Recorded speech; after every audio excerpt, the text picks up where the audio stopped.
Under the lights, speaking of facts, double the price, yeah. Under the lights, we covering sports, whatever you like, yeah. Home runs in the park, touchdowns in the end zone. Knockouts in the ring, buzzer beater for the win, go hard or go home. Find out who you are when you under the lights. That pressure made a star, right there. Under the lights, you looking for the best, tune in to Under the Lights. Yeah, under the lights. Yeah. Welcome back to Under the Lights. I'm your host, Big Mike, and I got a little bro Twan with me today. What's up, bro? What's going down? Man, I'm shitty, bro. You see that Monday Night Football game? You know my squad was on full display. You feel me? Yeah. Man, I'm kind of upset. I'm a little upset. You know what I mean? Shit happens, but I'm not the best today. You understand? Especially how the end of the game played out. You understand, man? But it is what it is. That's how football go. And listen, before we get started, all you niggas that be coming out talking that shit after the game, I be trying to get you niggas to come on the show. So eventually the joke's going to have to stop. Come on the show and talk that G shit. Talk that G shit because you're going to have to talk football. You know what I mean? So come on the show. I've been telling you niggas, stop popping out the woodworks talking this shit when shit go downhill. Come out here on this camera and talk that shit. So Anyway, you know what I mean? What's up with you, though, man? You know what I mean? Hey. Have you recovered from Sunday? I know you bang Niner game. Have you recovered?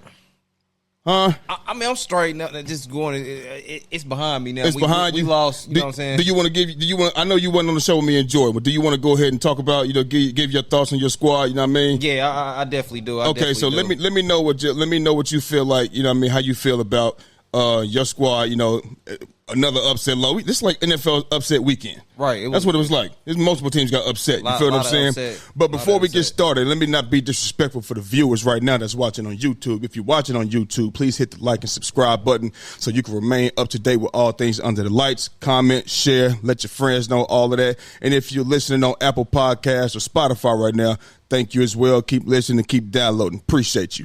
So, my guy Twan, let me know about your 49ers, man. What happened on Sunday, bro? Man, to me, well, here's the thing. To me, like, and I ain't big on, you know what I'm saying, with the whole, you know, the analytic thing, but when I seen that we hadn't beat the 49ers since 1992, I felt like that was a big deal. Okay. 7 straight appearances, 7 straight losses. Okay. At Minnesota Vikings. You know what I'm saying? 49ers matchup. Every time we go out there, we lose. Right. So it's been 7 times, now 8, being that we lost, you know what I'm saying, at the Minnesota Vikings. So I kind of felt like, you know, it was time to change that whole narrative. Yeah. You know what I'm saying? And coming into the game, I just felt like, you know, with us taking the L, you know, we did take the L, but I just felt like coming into the game, I just felt like the game plan it wasn't the same from week 1. So this is a coaching issue?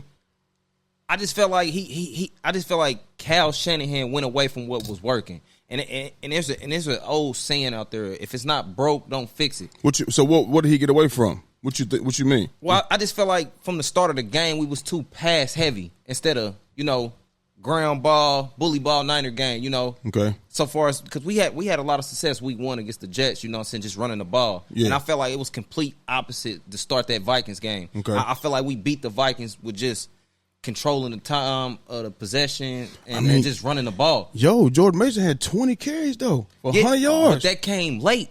That 100 yards, that wasn't that came late, man. Okay. That came late. I just felt like we got away from what was working. You know what I'm saying?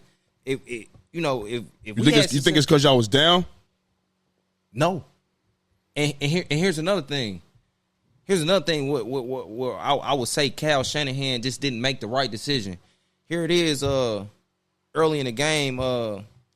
It was early, and the Vikings was only up 3. We had 0. We was down in the red zone on the Vikings either the 4-yard line or the 2-yard line trying to score, and we go for it on 4th down, knowing we don't really need to go for it on 4th down. It's kind of early. Mm-hmm. We didn't take the points when we needed it. Okay. We could have tied the game up right there 3-3, but guess what? We go for it on 4th down and we don't get it. Right. And then the following play, they, you know what I'm saying, they take over, and the following play, they hit us for a big one, 97-yard touchdown. I feel Jettis. Exactly. And I feel like if the right coaching decision was making, just you take the 3, you know what I'm saying, maybe that touchdown doesn't happen. You know what I'm saying? Because now you got to kick the ball off. Now you got to, you know what I'm saying, we get a whole nother, you know what I'm saying, you get time to game plan, and you get time to go back out there and know what you want to run for that series of that defense. I feel like we didn't take the points when we were supposed to, and then I just felt like the O-line, we took a backwards step. We took a step backwards, man. They didn't play too well. 13 pressures, 6 sacks.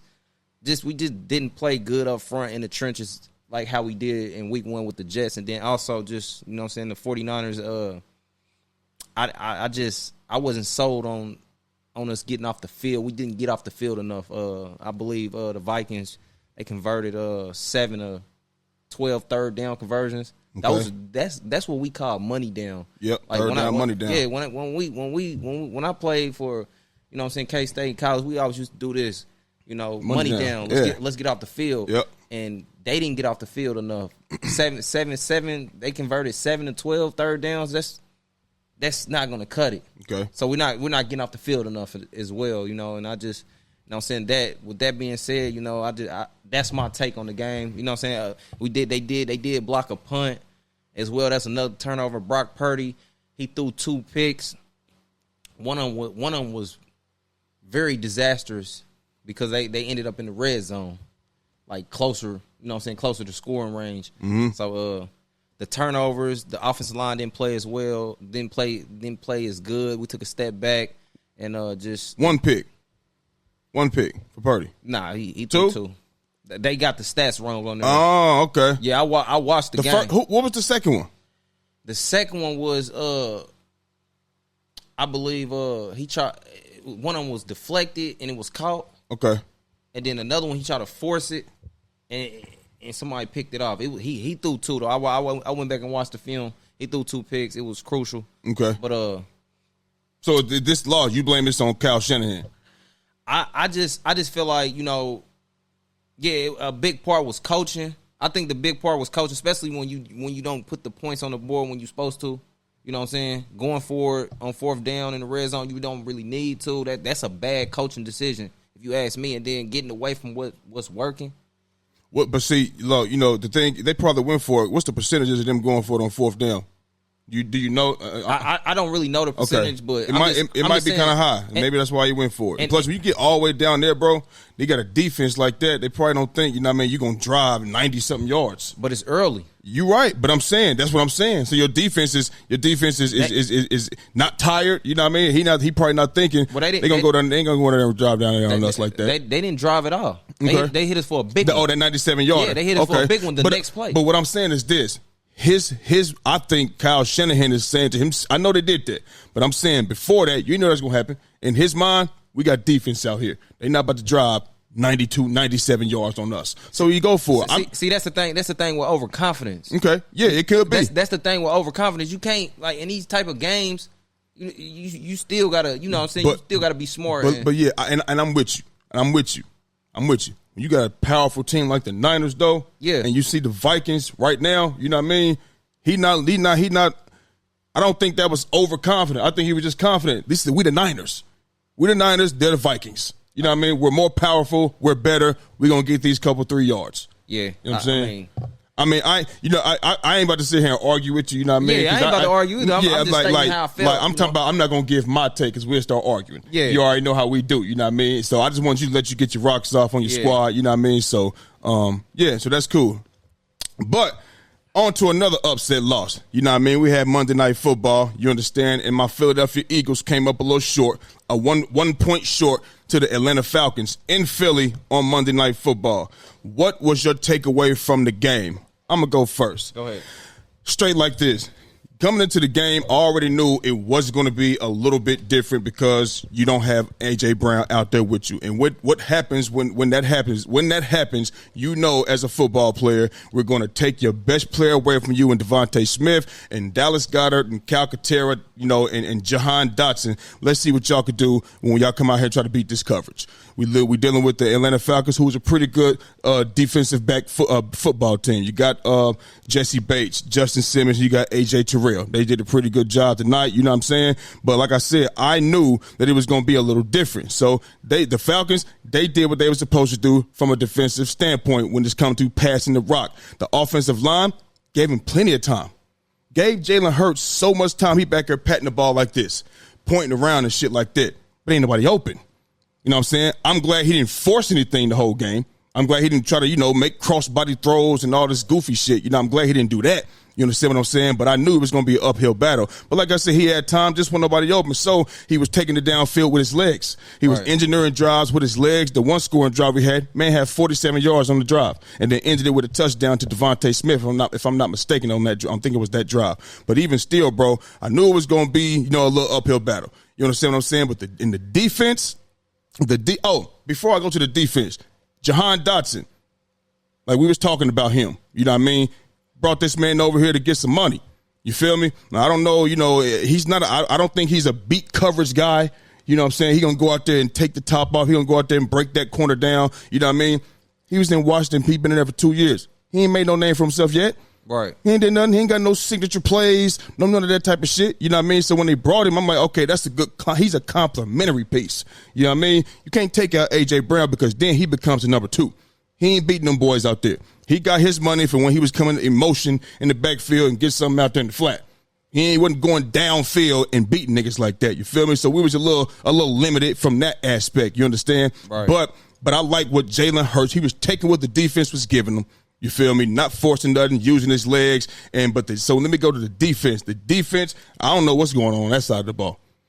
I don't know what's going on. We can't stop nobody. Bijan Robinson had 96 yards rushing when the third quarter started.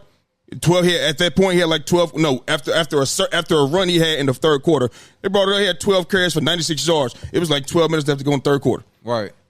Just running ragged over the team. Right. Kirk Cousins moving the ball downfield. You feel what I'm saying? Hitting open players, and they was dropping some passes too, but he hitting wide open players. I'm like, yo, Vic Fangio, all of this single high safety you shit doing and all of that goofy shit. Hey, bro, we need shit that's gonna make us put us in position to go out here and win the game and make plays and get stops on defense. I'm not saying they didn't get no stops because they was like 7 of 9 on third down stops or some shit like that. Right. So I'm not complaining about that part. It's the run game that fucked us up. Ground and pound, getting first down after first down with Bijan and Algier, you know what I mean? And then with Kirk Cousins, you know what I mean? He started wheeling and dealing, throwing the ball, you know what I mean? Couldn't stop it. Couldn't do nothing with it. You feel me? So we're going to have to, I don't know how much we could clean up on defense. Right. This is the Falcons, bro. This is not, you know what I mean, a top tier team. Right. It's not a potent offense. It's not one of these teams that we're looking at like, we're going to have to run through them in the playoffs. Right. It's not. You feel me? So, like I said, coming into it, I knew it was going to be a little tricky, but I was still expecting a win.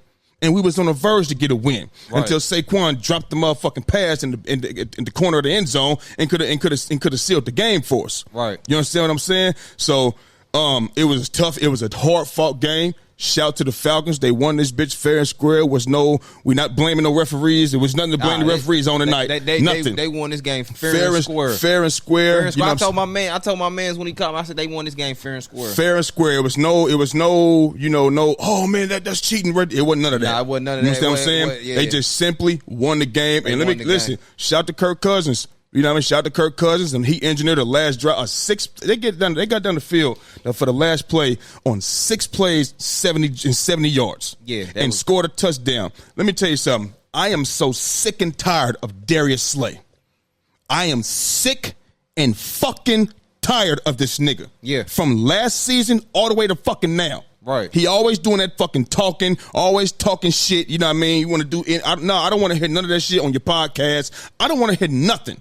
I don't, my nigga. He out here getting cooked. This is a veteran player, and you went out there, you looking at Kirk Cousins, looking in the fucking backfield, and got your ass shook, nigga, for game? For game. For game, when we need it the most. Why you looking at Kirk Cousins for? For what? Drake London, who you need to have your fucking eyes on, man. Yeah. You know what I'm saying? I'm sick of that. He don't want to tackle, still. Me personally, get him off the field. Yeah. I'm sick of him. Right. Get him off the field. I don't want this nigga on the field. Yeah. I don't. Get the young bulls in there. Kelly Ringo, get him in there. He from Georgia. Get him in there. Get his feet. Get him in there, bro. Yeah. We can get cooked with anybody. You understand what I'm saying? We can get cooked. So if I'm tired of him. That defense is trash.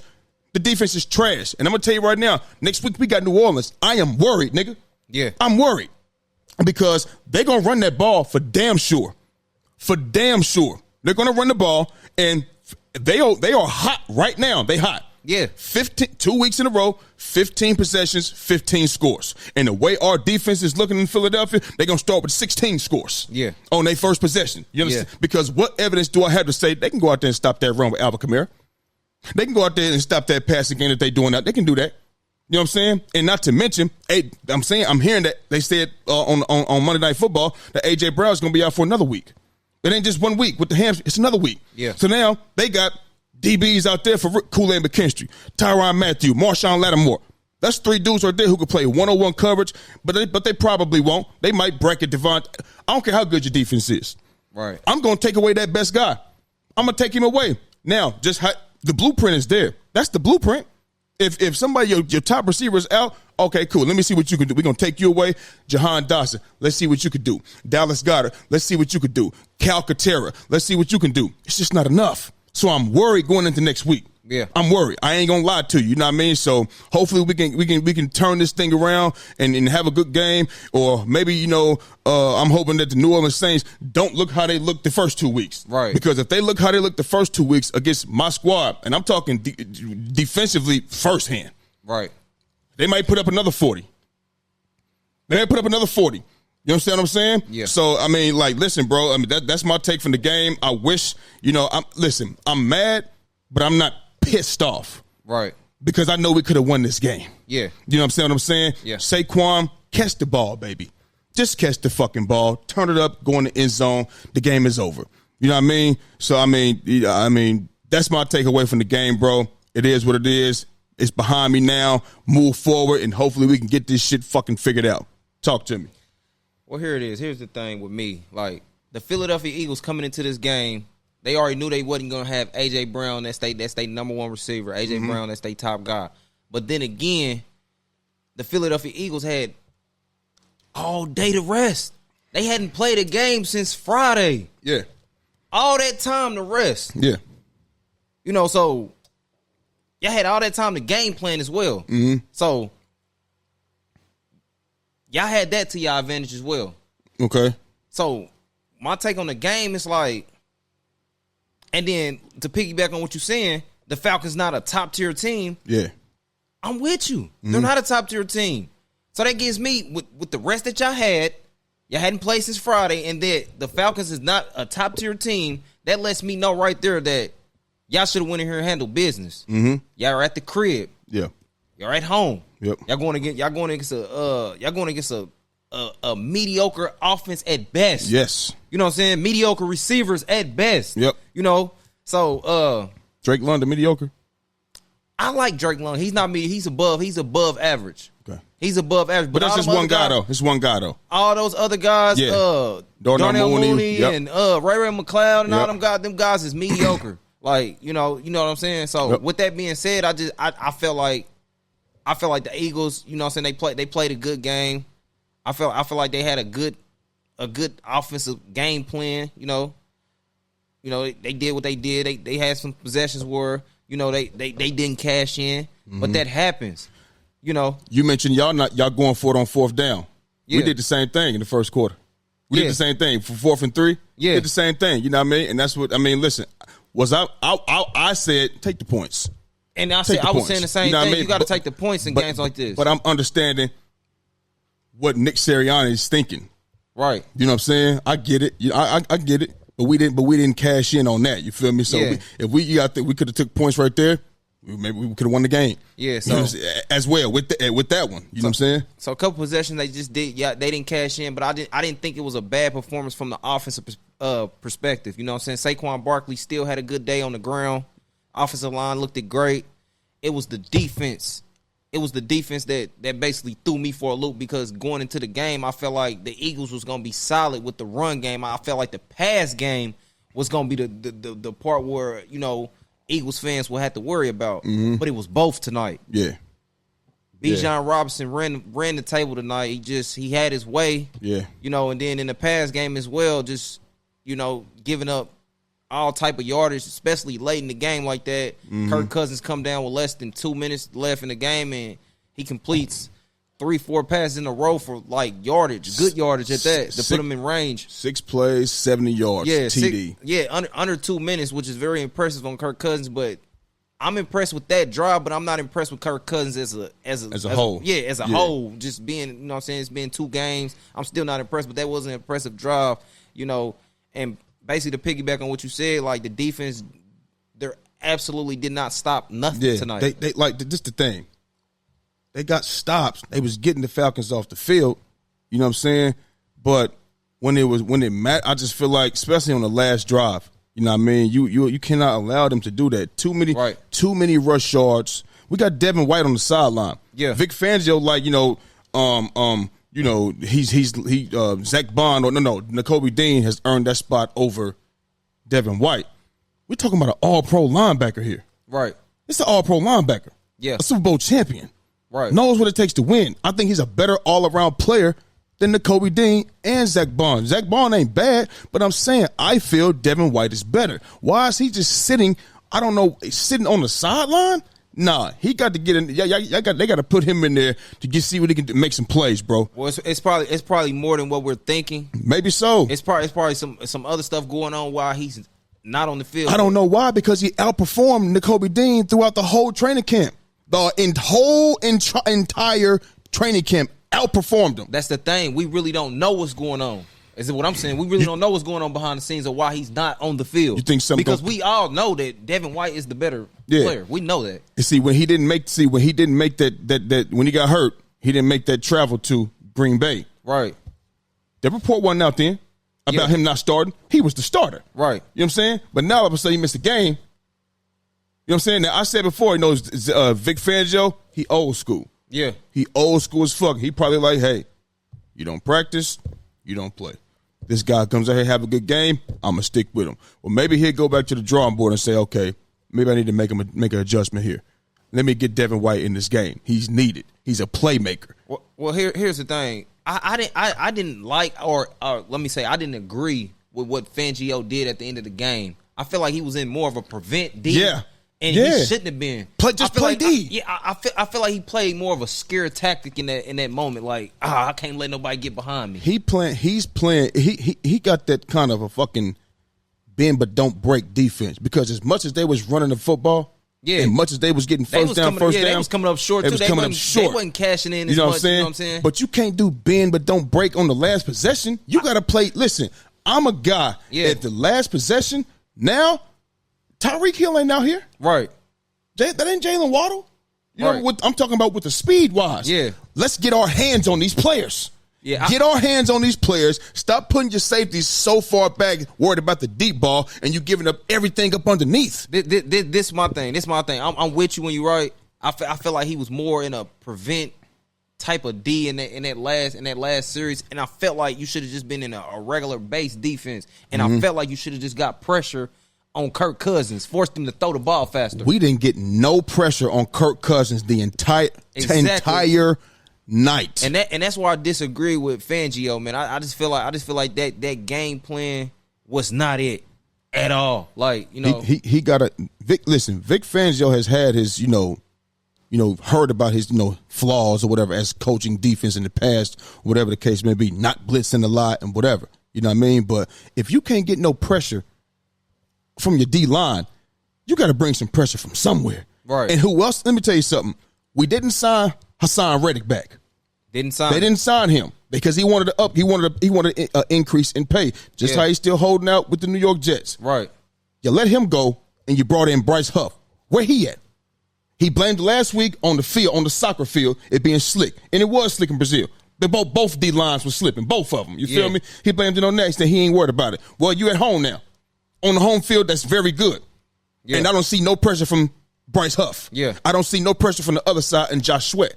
Right. I said before the draft, I want some guys in here that's fast off that ball. I need some TJ Watt type niggas in here. Yeah. You know what I'm saying? That's what I feel, fast off the ball and can create pressure. Even if you don't get a sack, you're not going to get a sack every time. But when you can make Kirk Cousins roll out and start moving with the ball and shit, he get uncomfortable because his feet is not that good. Force the ball out of his hand a little faster. Force the ball out of his hands a little faster with some pressure, man. But we didn't get none of that this game. I didn't. Yeah. You know what I'm saying? So I don't. So like I said, it's a lot of shit. That defense, it's a lot of everything need work. Yeah. The rush defense and everything on the defensive side of the ball. everything. I know you can get some stops and shit, but you cannot give up that much yardage when you run it. But before you go, a couple things I am proud about with Jalen Hurts: 17 of 18 in the pocket. 17 of 18 in the pocket. Yeah. Like I said before, took what the defense gave him. What must to take all night long. You understand what I'm saying? That'll open up more once A.J. Brown come back. You know what I'm saying? So cool. So I'm not too worried about the offensive side of the ball. I'm not. What gives me pause is the same side of the ball that gives me pause. That gave me pause last year. Right. The defense. Yeah. I'm worried going into week 3 against New Orleans. I am. Right. And I'm gonna just end it with, I'm gonna piggyback on what you said. Like, we know Kirk Cousins drove the ball down 6 plays, 70 yards with under 2 minutes to go. Mm-hmm. Blah blah blah blah blah. But in all actual reality, they don't get to this point if Saquon Barkley just catches the ball at the backfield, whether it's a touchdown or not, which I don't think it would have been a touchdown. But at least you stay in bounds. And now you got a new set of downs, and they don't have no more timeouts at this point. So now it's a minute 42, and the clock is just running. And now you could just run the clock out, and you win the game. He placed it right here. He did. He placed it. He walked it right to Barkley, it's no excuse. I feel like the Falcons don't even get to that point. No, if he just catches the ball out the backfield. Yeah, because we was up. The game. That's a game sealer right there. We go up 28-15. Yeah. So go ahead and drive 6 players 70 yards. It ain't gonna be enough. Now I'm not saying it's gonna be a touchdown, which I don't really think it would, because the smart thing to do is just to catch it, fall down in bounds, and run the clock out. He was, as soon as he caught the pass, turn up, bro. Yeah. It is a touchdown. That dude that was coming, he about to run that nigga over, just like he ran that motherfucker over on that third down. I get it. And at least if it wasn't a touchdown, it was most definitely going to be a first down. Definitely that. But okay. This is what I'm saying. I didn't see too many times in this league where a team had the lead and they could have went on for the go-ahead touchdown. Guess what? They slid. And ended up taking so you saying that either way, the game would have been over, whether touchdown or first down. And that's what I'm saying. The Falcons don't even get to that point where Kirk Cousins drive down and do what he do, and Drake London score that last second touchdown. You know what I'm saying? If Saquon Barkley just capitalized on the catch, bro, they just end the game. I'm sick of Darius Slay, bro. I'm sick of these Slay, bro. Here it is. Eagles are sitting at 1-1, and you going into New Orleans next week in a hostile environment. Yeah. Of a team coming out, a team on a high note right now. On a high note, they're 2-0. Soprano C, we like to keep it on a high note, and they are for real. And I'm gonna tell you straight up, with no AJ Brown, I promise you, it's because the Falcons did not play Devontae Smith like how the Saints will play him. No, they did not. A real bracket. Yeah, you know what I'm saying? A real bracket, because they got DBs over there. Yep. They got linebackers over there, and they got a D-line over there. So they got a good defense, and you know what I'm saying, as a whole. They got on every level it's good. And then each level. And they create pressure. And then here it is, it's their first home game. So they looking to show out in front of their crowd. Their first 2 games was on the road. And they about to come back home after being after 47 points, a 47-point showing, and then another 44-point showing outing over the Cowboys. So that stadium, New Orleans, where the Super Bowl is going to be held at, that stadium is going to be off the charts. It's going to be so loud in there. Yeah. It's going to be hard to hear. It's going to be a hostile environment. And I'm entitled to agree with you. I'm worried that, you know what I'm saying? I really don't know. Like, can y'all go in here and get this done after a week like this? Like, and how the defense perform? Right. Can we? Yes. Will we is the question. You know what I'm saying? Being that the Saints then put up 47 and 91 points in the first 2 weeks and 15 straight possessions of scoring. 15 straight possession, 15 scoring. Yeah. 15 scoring drives. Mm-hmm. Can y'all go in here and stop this? Yeah. I'm with you, bro. Yeah. So I'm not really big on, you know what I'm saying, the Eagles defense right now. I'm not either. But I believe y'all offense could put up points. I believe they could do things, you know what I'm saying, to keep them in the game. But like I said, that environment and the Saints just swarming. Yeah. It's gonna be tough, man. I said it's gonna be an uphill battle coming into this game. The hill has gotten steeper. Yeah. You know what I mean? The hill has gotten steeper. Now, if they didn't have that type of defense out there in New Orleans, I'd be like, oh, you know what? All right, cool. They can be had. They can be had. Yeah. But without an A.J. Brown, it's going to be the hill, it's gotten steeper. Yeah. You feel me? So Hey, but we up for the challenge. Yeah, for damn sure. We always up for the challenge. I'm looking forward to that game. I'm gonna have to tune into that game for personally. For sure. I want to see what this is about. You know what I'm saying? I want to see what this game gonna be about. So that's where I'm at with it. But Eagles should have definitely won that game tonight and took that win into this upcoming week for sure. You know what I'm saying? So now you're looking at facing 2 back-to-back losses. Yeah, that ain't good at all. That ain't good at all. That ain't good at all. So moving on to Sunday night's game.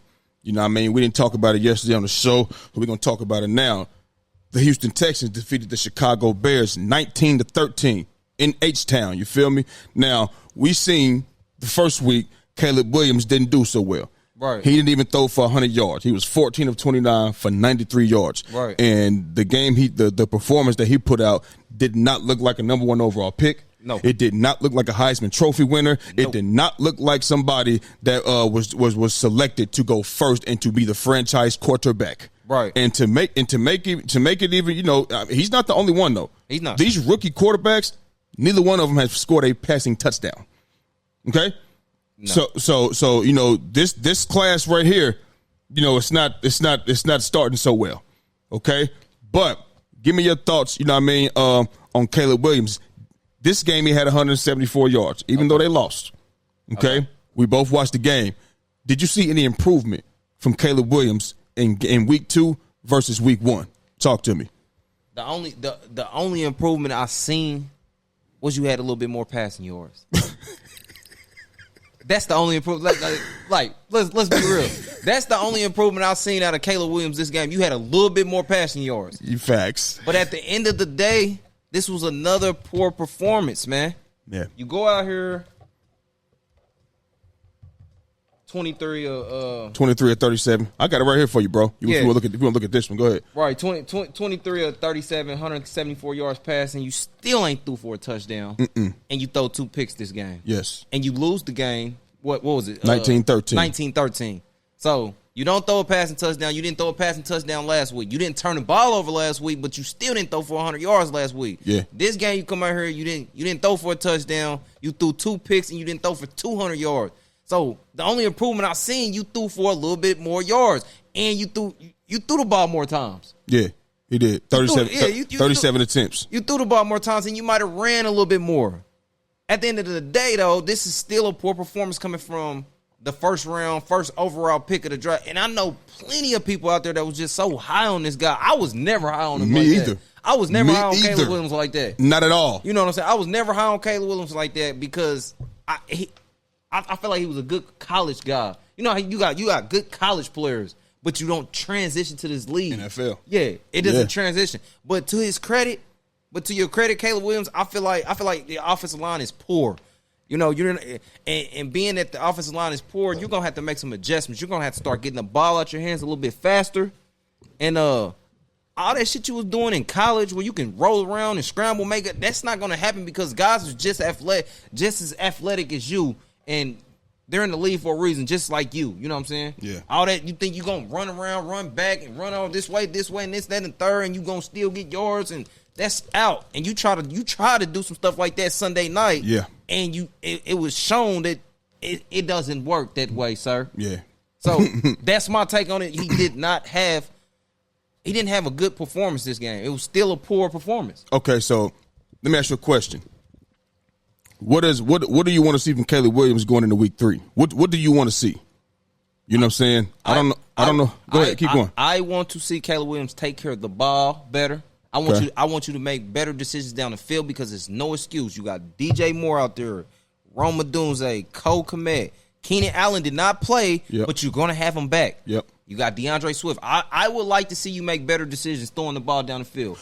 So keeping the ball out of other teams' hands. Yep. You know what I'm saying? And I would like to see you put the ball in the end zone. Yeah.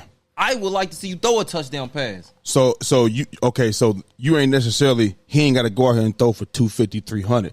You just want to have a good, solid game and win a game. Man, listen, bro. I don't know who. I can't put a name on it or what quarterback it was, but I think it was the quarterback from Green Bay. Jordan Love? No. Malik Willis. He didn't throw. Oh yeah. He had a mediocre game and still pulled it out. But guess what? Yeah. I think he threw a touchdown. Did he? Yeah. Okay. He either threw or ran for a touchdown. So this is what I'm saying. You don't have to have the 300-400 yard passing game for me to be like, yeah, this, that, and the third. Go out there and do what you got to do as a quarterback. Yeah. Make the throws. Keep the ball, you know what I'm saying, out of harm's way. Right. Put the ball in the end zone. You know, that's what I would like to see. You know what I'm saying? You be smarter with your decisions going forward. That's what I would like to see. And get a, you know what I'm saying, get a dub. Get a win. All right. So for me, I'm with he did not. He did not have a good performance. It was not better than week 2. Like you said, he just had more yards, and he had 44 yards on the ground. You know what I'm saying? I mean, when we say quarterback, you know what I mean? Oh, he had 5 carries for 44 yards, right? That's 8.8 yards on per carry. It's not like he out here playing running back. Right. Okay, niggas is, you know, playing coverage downfield and you could take off, whatever the case may be. All right, cool. So you did a little more of that. And like you said, all that scrambling around, running in circles, spinning out of shit, it's not going on in the NFL. Right. This is not USC. These guys, these professional guys understand angles better. You know what I mean? These big guys, when you see these big guys catching up to a quarterback, it may not be because he's just faster than him. It's the angle that he took. So all of that shit you're doing, you know what I mean? It's not going to work in the NFL, bro. And what I don't like about Caleb Williams is that when he get under pressure, he just throw that motherfucker in the ocean. Yeah. He just throw it away and throw it in the ocean. Yeah. You know what I mean? I'm talking close his eyes and just get rid of the ball. Oh my God, it's coming. You know what I'm saying? And I don't like that. That mean you too trigger happy. Yeah. You know what I mean? You don't have poise or patience in that pocket. Right. You feel me? So and it's like you're not seeing the defense well. And even the throws that he does have, nigga, that sometimes his feet be set, they be off target. You understand what I'm saying? Yeah. The field ain't bigger than the NFL. It's still 100 yards. Yeah. Still 50 yards wide. Right. You feel me? So you the Heisman Trophy winner, #1 overall pick. He got to play better than this. And like you said, his O-line is trash. Was the O-line better when Justin Fields was there? I don't think it was. I don't think it was Not either. at all whatsoever. Yeah, I'm not agreeing. But and did Justin Fields have any more weapons? Absolutely not. Absolutely. He had less weapons. Less weapons. Yeah. You understand what I'm saying? So you out here, and yeah, Keenan Allen didn't play. He didn't play. Did Keenan Allen play last week? Yeah, he played last week. Exactly. He didn't have 100 yards passing. He didn't have You know what I'm 100 saying? yards So he didn't play this week. All right, cool. You still got Roma Duze. You still got DJ Moore, DeAndre Swift, and Cole Kmet. You feel what I'm saying?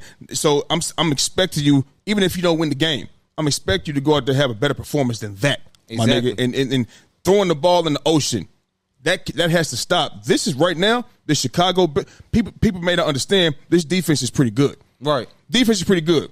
They got some. So they can get you the stops that you need. Yeah, they can get. This is C.J. Stroud. Now, they don't score 19 points. Yeah, you held C.J. Stroud in Houston. They don't score 19 points. I mean, it ain't like, bro. You know what I'm saying? They went out here and just lit it the fuck up. Yeah, he threw for 260, but damn, 19 points on the board. What's that mean? They was getting stops. Yeah, they was getting stops. You know what I'm saying? When they won week 1, that's because the defense was turning the ball over and shit like that. Mm-hmm. You understand what I'm saying? Not because of Caleb Williams. So if he the #1 overall pick, Heisman Trophy winner, the franchise quarterback, and you got weapons out here, bro, you know, you're going to have to do better. And maybe, like I said, I think he having trouble seeing the field. It's faster in the NFL. The coverages is different. You might think it's this, but it really ain't. Yeah. You might think it's that, but it's really not. Yeah, so, you know what I'm saying? So he's going to have to get in that film room a little bit and more. study. Yeah. Study. Keep studying. And here's another thing. Here's another thing with me. For future references, just get out of bounds, man. Yeah. Or you're going to end up like Tua. Yeah. You know what I'm saying? Yeah. You're not getting out of bounds and that guy hitting you. That could have easily been a concussion. You could have been out. Yeah. You know what I'm saying? Yeah. You seen the hit. Yes, I did. He didn't give himself up. He I don't know why he didn't get out of bounds. You was still in bounds, bro. Ain't nobody about to, bro, this is the NFL. And you got niggas out here that's coming to get you. Right. And they want, if your foot is not on that white, they know this, bro. They want to hit you bad anyway. When I'm in pursuit, I know if you about to get out of bounds before you about to hit me. Yeah. The smart players. Yeah. You got some guys that'll still hit you out of bounds like they can't control it. You know what I'm saying? But you got to have that control. You got that control, and you in pursuit to a sideline. Shazier knew he wasn't about to get out of bounds. Yeah. So that's why he popped him. The man still had 2 feet in bounds. And it was a legal hit. And that's why I said just for future references, just get out of bounds or, you know what I'm saying, end up with a concussion. Period, point blank, the end. Because guys is coming to hit quarterback. They're not, they want to hit you. Yeah. They don't get it. They don't get that many opportunities to hit you. So when they do, believe they coming with, you know what I'm saying, everything they got. So but for right now, off the top of your head, you know what I'm saying? Do you think this is the worst quarterback draft off the top of your head right now, as far as you can remember? Because we got, like I said, we got Caleb Williams, you had Jaden Daniels, Bo Nix. You know what I'm saying? Nobody's throwing a touchdown. Yeah, we're going into week 3. Yeah, I wonder, has it ever been like that? Has it ever been a class of quarterbacks that was taken earlier? It was taken first pick, whether it's first pick over number 1 overall pick or the pick for that team. Right. Has it been 3 weeks or 2 weeks going into week 3 without a passing touchdown? Well, here's the thing. I think this was the class with the most drafted quarterbacks was drafted in the first round. Okay. I think it was like maybe 5 to 7 quarterbacks drafted in the first round. Well, we're looking at them right here. Caleb went 1. Drake May, Jaden Daniels, he went, and that's 2 and 3. 4 is J.J. McCarthy. We know he's out for the year with a meniscus. Bo Nix went at 5. Penix Jr. went at 6. Spencer Rattler went at 7. You know what I'm saying? No. So Caleb Williams, Drake May, Jaden Daniels, J.J. McCarthy, he's not playing, but Bo Nix. You know what I'm saying? Michael Penix is on the bench. Spencer Rattler's not playing right now. But, yeah, they did draft a lot of quarterbacks. Joe Milton. They drafted a lot of quarterbacks, bro. It was a lot of quarterbacks taken in this draft, and I'm with you, man. Like, this I haven't yet to see nothing like this. And I watch the draft every year, and I watch the players come in here. And a lot of rookie quarterbacks don't even get to start. Right. You know what I'm saying? Mm-hmm. They got to sit behind somebody. Right. You know what I'm saying? So what it is this right here. First round, number 1 overall pick, Caleb Williams. Number 2 pick, Jaden Daniels. Number 3 pick, Drake May. Number 8 pick, Michael Penix Jr. Yeah. You know what I'm saying? So those were the top, the top. Obviously Bo Nix was, he got drafted, but he wasn't up there like that. You feel what I'm saying? I don't look at Bo Nix like that. Right. I don't think he's going to be a difference maker in Denver. I think Sean Payton's going to be looking for another quarterback here soon. Here's my thing. Here's my thing with Bo Nix. I thought he had a great preseason. Okay. And I thought, you know what I'm saying? I really thought, you know what I'm saying? He went 12th. He went 12th. But Bo Nix, he went 12th. Okay. But I really thought Bo Nix, after seeing him in the preseason and how he looked it, I felt like he had a chance. Okay. I feel like he had a good chance to prove himself on Sundays. I didn't, because them guys he was playing in preseason, they ain't on the team now. Okay, I get all that. That's why I was like, no. You still got to go out there and make plays. And I felt like his throwing motion and how he was throwing it and how the ball looked coming out of his hand, I thought that looked good to me, and I felt like he had a chance. But now I see, you know what I'm saying, Bo Nix ain't nothing but a check down man. Yeah. You know what I mean? Bro, listen, you got to understand something, bro. Listen, Bo Nix, even in college, I want to say he was a starter, you know what I'm saying, from day one, if I'm not mistaken. I mean, the man went 5 years. Yeah. You feel me? Right. I mean, he wasn't lighting it up. You understand what I'm saying? Like, to where you like, that's one of them ones. Yeah. Nah. So I was wondering why. A lot of times I've been thinking, you just draft a quarterback just to draft a motherfucker. Yeah. Like, you just draft a quarterback me personally, I wouldn't have wasted that pick on Bo Nix. I don't think I would have either. You already had Zach Wilson over there, and you had and Jarrett Stidham. Man, I'd have started with Jarrett Stidham, and I'd have went out there and got another weapon to throw to. Yeah. Because I think it was the wasted pick. You could have got somebody to throw to for the 12th pick in the draft, in the first round, and maybe y'all could have maybe could have been a little better, you know what I mean, moving forward. But hey, it is what it is. And it's a lot of guys out here that's, you know, behind Bo Nix. They feel like, why bench him, man? You know, that's not really molding nobody, and this, that, and the third. I'm like, look, is it about molding somebody or is it about winning? Yeah, but you know what I'm saying? At this point. But listen, remember what I told you. I said, being that they did draft him, throw him in the fire then. Yeah. Throw him in the fire. But for how long is what I'm saying before you decide, like, I'm tired of losing. I want to have better chances of trying to get a dub. Yeah, you know. And I understand that, but the Denver Broncos ain't going nowhere. Probably not. Ain't no problem. Yeah, ain't no problem. Ain't no problem. Unless they go out there and get Peyton Manning or some shit, you know, bring him back or something. Maybe, I don't know. He ain't going nowhere. So why not start with Bo Nix since you drafted him? Right. You feel me? But Caleb Williams, it's even more of an indictment on him because he went number 1 overall. Yeah. And he's the Heisman Trophy winner. Right. So it looks more bad on Caleb Williams. I mean, I'm rooting for Caleb. I'm not rooting against Caleb Williams. I'm not rooting against him. You know what I'm saying? Just want to see him do good. I don't want him to beat my team. You know what I'm saying? But definitely don't want him to be on my team. No. I said I don't want him on my team. No, I don't want him to beat my team. But I would like to see him. I know do we good. play the Bears, so This season. yeah. Oh yeah. In San Fran. Yeah, he gonna be seeing ghosts. Yeah, so yeah. He gonna be confused out there. yeah, so Steve Wilkes ain't about to. Yeah, you're not about to go out. No. yeah, so No. So big. Hey, but hopefully he get it together though, man. Hopefully. So moving on. As I mentioned, this weekend, week 2 was NFL upset weekend. man, We had the Raiders. The Raiders defeated the Ravens. The Ravens start out 0-2 for the first time since 2015. I ain't seen it. Since I ain't 2015. seen it. That was crucial. Crazy, right? That was crucial. Then you had Bang Bang Niner game. Lost. They lost to the Vikings. We lost. You know what I mean? And then you can include my squad tonight. No matter how close it was. Yeah, that's an upset. It's an upset loss. Upset loss. Boom, you had the Eagles and the Falcons. Who was the other goddamn team? Lions and the Buccaneers. Lions, Buccaneers. I'm not. Bro, the line, that's an upset, bro. Understand, bro. The Lions was in the NFC Championship game. That is an upset. What I'm saying is this, though. What I'm saying is this. The Bucks.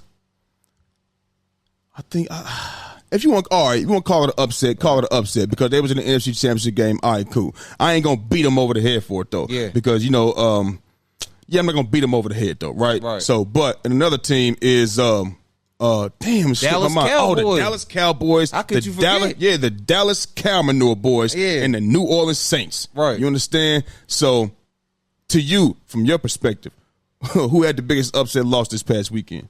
This is a no-brainer for me. This is a no-brainer. The Baltimore Ravens had the biggest upset loss. Now understand. The Niners did lose to the Vikings, but to the Vikings' credit, they at least had a dub on their record. Okay. They was 1-0. Okay. Ravens went out there and lost to a team that hadn't won. They was 0-1. Okay. Who did the Ravens lose to week 1? The Chargers? Chiefs. No, they lost to the Chargers. The Raiders. Raiders, yeah. Oh, the Raiders. Yeah. The Chargers. Yeah. So they had a team coming in there 0-1. On top of that, y'all was at the crib. Okay. Y'all was at the crib. Okay. So here it is. Baltimore, you're 0-2. And it only gets scarier for y'all. You know you about to start something, don't you? Hey, you know Joey got has something to say about this. Hey, listen. Listen. Say what you want to say. Yeah. But this is the facts. Yep. It only gets scarier for Baltimore. Okay. Starting this season off 0-2 was the worst thing you could have did. Now you're sitting at the bottom of the division, and you got Dallas Cowboys and company at Dallas. And then after that, the Buffalo Bills. Understand me. It only gets scarier for the Ravens. So I don't know what to say, man. Like, you had a 10-point lead twice in the game. A 10-point lead twice in the game. Once being going into the end of the third quarter and then once in the fourth quarter. You gave it up. I don't understand why you gave it up, but something needs to change in Baltimore for them to get back on track. And it begins with that offensive line and that offensive coordinator. I don't recommend that y'all keep running the same thing that y'all running because y'all have a Derrick Henry. It's no excuse. You know what I'm saying? It's no excuse. Me personally, I don't know what they're doing in Baltimore, but it's not working. And for you to have a Derrick Henry and a Lamar Jackson, and you're not getting the job done against teams like the Raiders, it's a problem. You know what I mean? right. It's a problem. So here it is. You're 0-2. You're at the bottom of the division, and you're headed to Dallas this week. And Dallas coming off a tough loss, and they're back at the crib. Is that loss too tough for Dallas to come back from? That's a blowout loss. That's not. Is it too demoralizing? No. Okay. No, it's not. It's not. Dallas is back at the crib. Their fans is going to want to see them bounce back. You know what I'm saying? I just feel like the Baltimore Ravens are in the bad spot. You have a chance of going 0-3, starting the season off 0-3. Let me tell you something. 0-3. The way I told Jordan, based off these 2 weeks, Right. we ain't going off what they looked like last year because this is not last year. Right. Clearly. You feel me? Because if this was last year, that defense would have clamped all that up. Yeah, they would have won this game by the spread. Spread convincingly. I mean, I could have dropped $100 on the game if I wanted to and went to sleep. Yeah. And wouldn't have worried about it and got up and been paid. been paid. You understand me? With the squad that they had last year, yeah. But this ain't that. I told Jordan, I said, with the way y'all playing these first 2 weeks, bro, y'all ain't beating Buffalo. Yeah. But I also told him I think they can go beat the Cowboys next week. You beg to differ. Yeah, you know what I'm saying? All right, cool. You know what I mean? Now, we'll give our picks at the end of the week. Yeah. Things can change. Yeah. Things can change, you understand? But I think, you know what I mean? And I'm just going off of this. 0-2, they know they can't go down 0-3. They know. They do. They know that. They do. Pittsburgh is 2-0 right now. 2-0. The Browns are 1-1 right now. 1-1. It's only 1-1, but they have a dub under their belt. They over you right now. They know they can't go down 0-3. The Bengals is over them. They 0-2, but they're over the Ravens right now. Go look. But they tied though. It's tied, but they both ain't won a game. So I ain't gonna stress that. You're at the bottom of the division. But listen, they both at the bottom. You got to put them somewhere. Yeah. Whether you put the Ravens at the bottom or the Bengals at the bottom, they both 0-2. Yeah. You know what I'm saying? But like I said, it don't like you said, it don't get easier. You know what I mean? You got the Cowboys, you got the Ravens, you got the Bengals, and the Commanders. That's gonna be a tough game. Because the Commanders can play defense, they can get after the quarterback. You know what I mean? I don't. The next 3 weeks is going to be tough. You got the Cowboys, the Bills, and the Ravens. The Bengals. Yeah, at the Bengals. So that's a divisional game. And even if they take care of the Commanders, you got the Bucks. Remember, this is the toughest strength of schedule this year for the Ravens. They got the number one toughest strength of schedule. Yeah. That's what I'm telling Jordan. Like, bro, you better be worried about Pittsburgh. Because he said I'm not really worried. You better. Yeah. They're 2-0. They're 2-0. With one of the best defenses in the league. That's a fact. And who beat them last year? Yeah. When they were a powerhouse. Right. 17-10. Beat them last year. Yeah. They can do it off defense. Yeah. They can do it again. And they've anteed up on defense. You feel me? Me personally, I don't see them beating the Cowboys. So you saying I could be wrong. You saying so in your heart of hearts, you saying 0-3. 0-3. Yeah, and I'm with you. I think this is the biggest upset loss. It is because, like I said, we look at the Ravens as one of those teams. Yeah. People talk about. See, this is my thing. They always talk about, what Lamar Jackson don't have, and then what he do have. Last year he had it all. The year before that they tried to say, well, he didn't have it. All right, cool. Well, you had it all last year. Yeah. That was their best opportunity to go out there and cash in and win and go win. If not win it, get to the Super Bowl. Yeah. Their best opportunity. You understand what I'm saying? That defense is not there no more. It's not carrying them like that no more. I told Jordan, them motherfuckers going to have to go out there, and Lamar Jackson is going to have to go out there and play the games, of his life, making throws and all of that type of shit. Got to make the throws. He got to make throws, bro. And with the Derrick Henry situation, Derrick Henry, this is how I explained it. And I could be wrong. I don't know everything, but this is just my opinion. Right.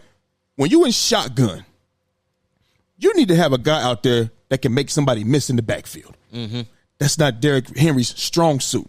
His strong suit is Downhill. 7 yards behind the quarterback, getting downhill and making his move and making it make sense. Yeah. That's what he does, but it's like it's telegraphed when he's in the game. Because anytime they in 12 personnel, they got them 2 tight ends, it's going to Derrick Henry. Yeah. And when he out of the game, you're too much worried about Derrick Henry more than you worried about Justice Hill.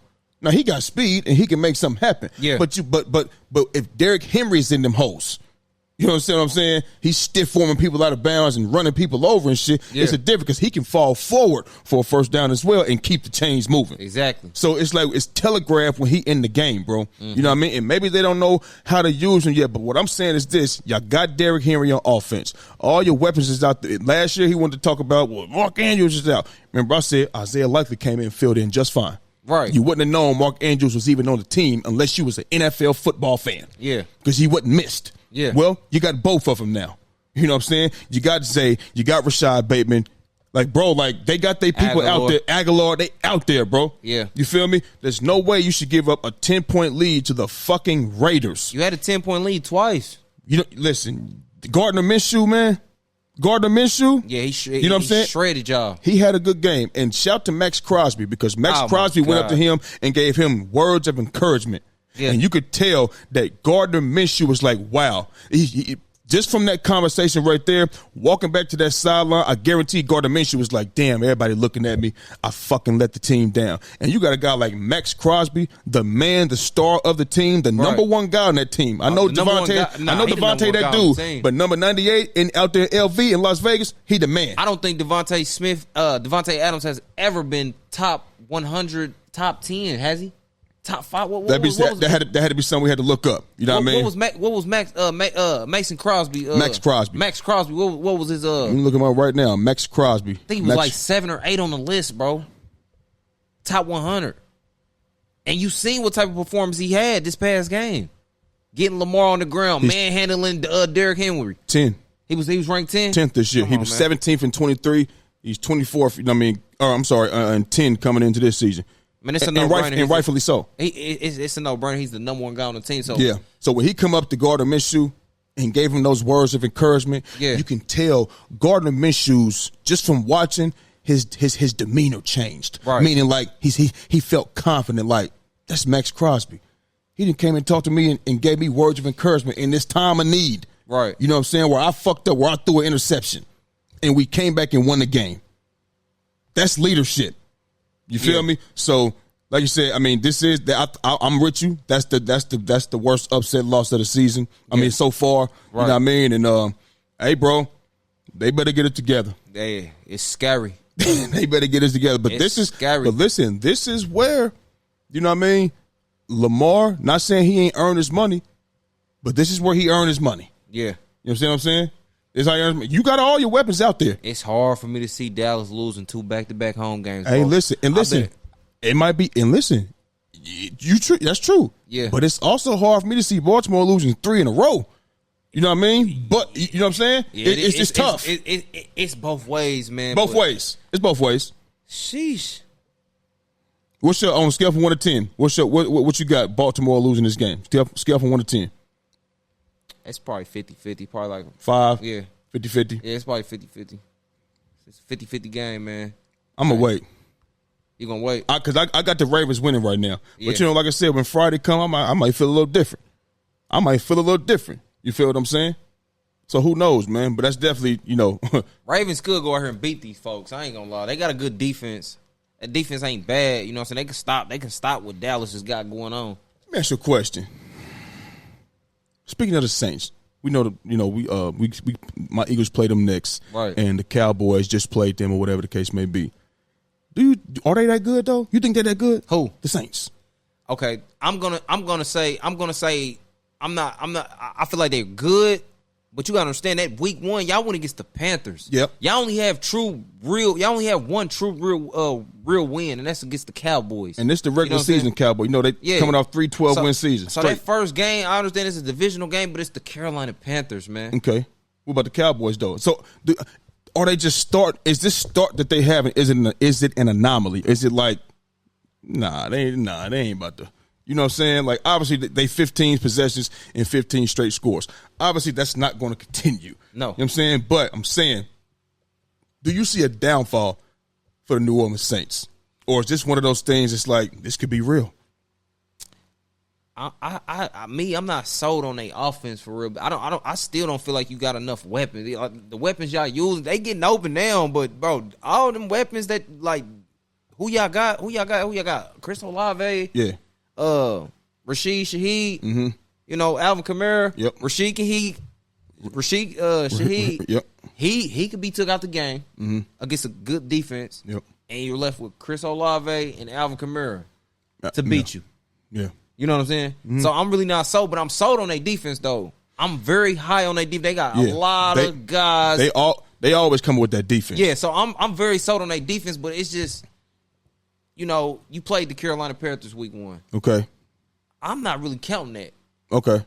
I give you the Cowboys. You went into the Cowboys and you put on a show. Keep in mind though as well, this the same Cowboys team that gave up 48 in the playoffs to the Packers. Right. You know what I mean? So that's why I said the Ravens. It's not like you know what I'm saying, they can't go in there and disrupt what Dallas got going on. You know what I'm saying? Okay. You know what I'm saying? So it's not like, oh, I can't see that. Like, you know what I'm saying? Like, okay. You know what I'm saying? They can disrupt what Dallas got going on for sure. You know what I'm saying? Just being off the facts you just spoke on, being that they gave up all them points against the Saints, and then last year in the playoffs, the first round to the Packers. Yeah. You know what I'm saying? So, yeah. And they was at the crib both times. In Jerry World. Yeah, so, you know, Dak Prescott go out there and have another bad game, you know, he's known to do it. And this the thing. CeeDee Lamb had 4 catches for 90 yards, right? Right. But you know he had 1 reception that was 65 yards. So them other 3 catches was for 25 yards. He didn't do shit. Yeah.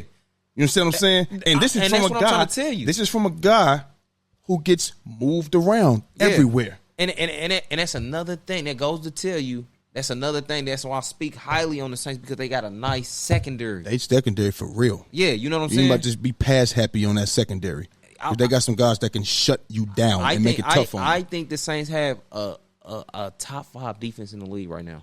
I can go with that. You know what I I'm mean, saying? it's hard for me to disagree with that. Yeah. You know what I'm saying? Obviously, okay, they played the Panthers. All right, so they didn't put up much. Well, the Cowboys' offense is always potent. Yeah. They scored 19 points at home. Yeah. So we know that defense travel. Yeah. I don't give a fuck. They was playing on concrete. Yeah. It's gonna travel. Yeah. You feel me? So I'm high on their defense for sure, but you know, I still gotta see. I'm still not sold on Derek Carr. I still gotta see, you know what I'm saying, what the offense is gonna do, because they don't have that many weapons, if you ask me. okay. You know So what I'm saying?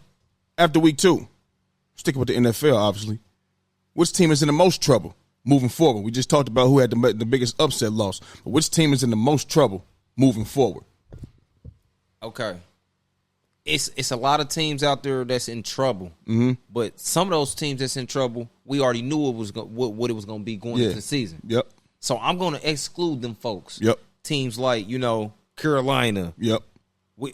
Coming into the season, I feel like Cincinnati. We both agreed on that. Yep. So I'm gonna exclude them. Yep. The Raiders. We knew they wasn't gonna do nothing. Yep. You know what I'm saying? Mm-hmm. A couple other teams, but the 2 most teams that I feel like that's in trouble the most is the Baltimore Ravens and the Miami Dolphins. Ooh. You know what I'm saying? Ooh. These are the 2 teams that I feel like is in trouble, and this is why. Ravens, you're 0-2. Your schedule is scary for the next 3 weeks. You got the Cowboys going into the Cowboys. You got the Bills, and then you got your rival. You got your divisional. You got a divisional game against Cincinnati in Cincinnati. Mm-hmm. You're already 0-2. Let's just say you only win one of those games. Yeah. You know what I'm saying? Yeah. What you fought, 1-5? And they got the toughest strength of schedule, bro. That's what I'm saying. So I wouldn't be saying this if you didn't start off 0-2. Right. I would not be saying this. If you was 1-1, I'd be like, all right, cool. You know what I'm saying? You can get your shit together. Not to say you still can't get your shit together, but I'm just saying you're 0-2 and your schedule is scary going into the next 3 weeks. Right. You know what I'm saying? And then the Miami Dolphins. Tua. We don't know. We don't know if he's going to play this Sunday. I don't think he's going to play. And we don't know if he's going to be on the team. You understand me? You are lacking a quarterback over there in Miami, and it's not looking good. If he plays Sunday, somebody, I'm serious. I'm serious. Yeah. Somebody need to be fired. Right. Because you being selfish. Yeah. You're being selfish. Yeah. I don't care if Tua comes up to you and he's happy-go-lucky. Yeah. I don't care, bro. Yeah. Nobody landed on you. Right. He delivered that hit more than Damar Hamlin did. Right. Falling forward. And you was, and he was, you seen his hand motions and shit. Oh, yeah. You know what I mean? Bro, like, you get touched, it's a wrap. Yeah. And I said before, bro, you played defense. I played defense. When you out there in that field, you are 100% to me. I don't care about no head, no shoulder. I don't care. Yeah. If you in the field of play and you come in and I'm going to knock the numbers off your jersey. Right. The defensive side of the football, this is how I explained it. The defensive side of the football are all lions. Yeah. Because they come in to hunt. Okay? Now, obviously, you got some guys that don't want no smoke like Darius Slay. Okay? He might be more of a cheater. They run from the lions because they can't handle that. Right. But hold on. They're lions. They don't care about that baby elephant that just came out 15 minutes ago and can barely walk. Right. You out there in the field, I'm coming to eat because I'm hungry. Yeah. Tua is that baby lion.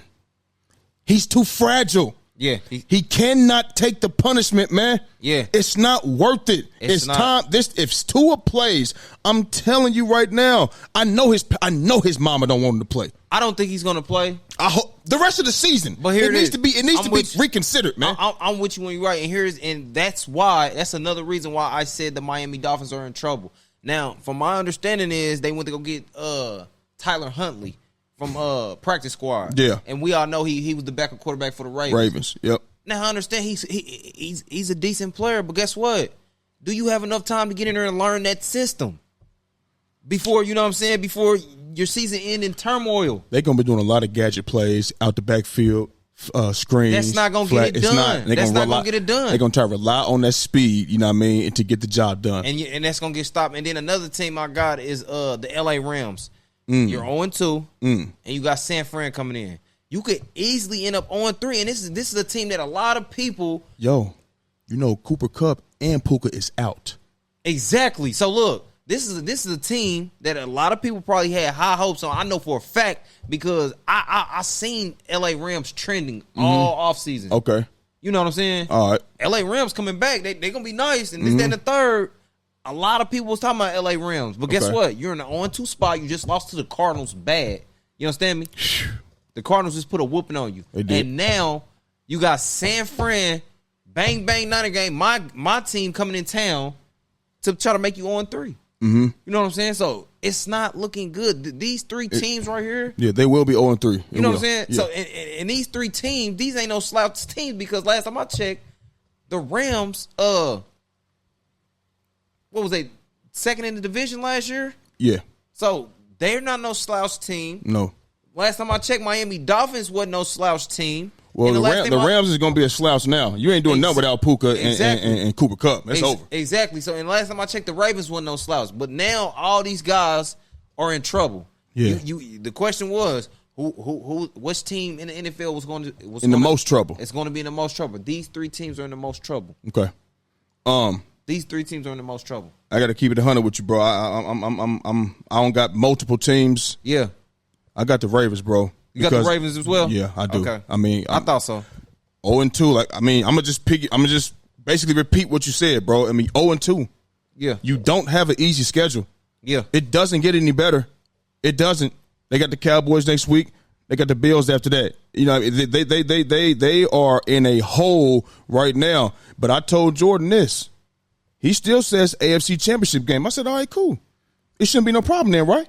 Joe Burrow did it. Yeah. 0-2, 2 years in a row. Didn't go to AFC Championship game 2 years in a row. I'm just saying, like, 0-2, went to the AFC Championship game. Yeah. That's why people don't be harping on Joe Burrow like that, because we see him climb out of holes. Yeah. Now Lamar Jackson with a way worse offensive line. Right. That's a fact. In the defense, who has never been top 5. I don't remember any time in my life, in the history of my life, ever seeing the Bengals built on defense, ever. Yeah. And they're not built on defense now. Even back in the day with Chad Ochocinco and Carson Palmer, it's built on offense. Yeah. You know what I'm saying? Scoring a lot of points. Yeah, score a lot of, yeah, for sure. Yeah. So that's not their makeup. Yeah. It's not. You know what I mean? So, I think the Ravens, if they don't get it together, the schedule is too tough, man. It's too tough. The way they playing, like, if let's just say they do lose to the Cowboys, I have them losing to the Bills. I do. Yeah. I have them losing to the Bills. Period. I think Josh Allen is a better thrower of football. I think he can. We all know what Lamar can do with his legs, but so can Josh Allen. Yeah. Josh Allen can extend the plays. He can make throws and shit too. We know Josh Allen can get wild sometime, but Josh Allen ain't 0-2. He 2-0.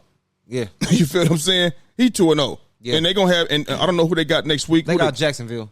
Yeah. So I think they can go get Jacksonville. Yeah. You understand what I'm saying? That'll be 3-0. That's gonna be confidence. Confidence. You feel me? And then I think they're gonna go into Baltimore, seeing how they playing, and it's at night. I think they can go get a dub, especially if they don't turn it around this week against the Cowboys. Right. So I got the Ravens as the team that's in the most trouble because now let's see what Lamar can do. Yeah. Because this, like I said, last year that defense carried that team. Yeah. It was a defensive-led football team. Period, point blank. I don't think he was the MVP. I think it was C-Mac. I do too. I definitely I didn't understand that, but it is what it is. I understand it because it's a quarterback award, and that's what they give it to the quarterbacks. Right. You feel me? So now let's see, because like I said, you got both your tight ends, you got all your weapons out there, and you got a premier running back. Yeah. You feel me? And you got the same offensive. This ain't a new offensive coordinator. It's the same. Now you may have to do things a little differently when it comes to Derrick Henry.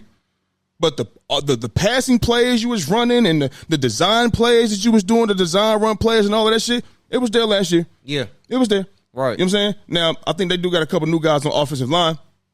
You know what I'm saying? And maybe that could be hindering them a little bit. You know what I'm saying? But, hey, just like we got new guys, too. Yeah. You know what I'm saying?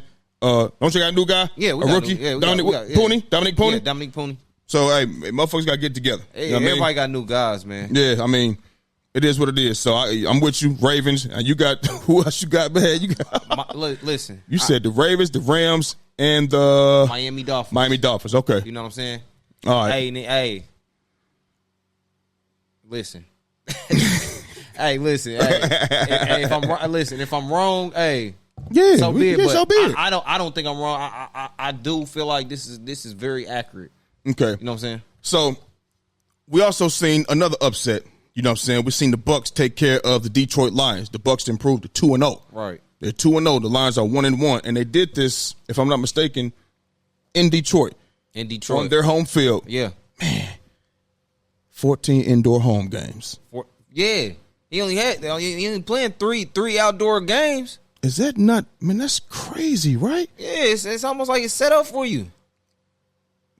3 outdoor games, you playing 14 indoor games. And I'm not and then listen, I'm not big into, you know, the conspiracy theory things or whatever. It's saying it's set up for them because I know they do the schedule before the season starts. Well, they do the schedule years in advance. You know what I'm saying? Not so much a conspiracy like they're going to the bowl or nothing like that. I'm just saying it's set up for you to win a lot of games. A lot of games. That's you know what I mean? mean. Because Jared Goff, we all know the past. If you watch football, you ought to know that Jared Goff does not play well in outdoor stadiums and the weather and this, that, and the third. He plays the best football when he's indoors, surrounded by a dome or you know what I'm saying, a facility, whatever, and the weather's not affecting his throws and affecting his play. So, you said this is an upset loss for the Detroit Lions because they was in the NFC Championship game last year. High expectations. But the question is this: was this an upset loss,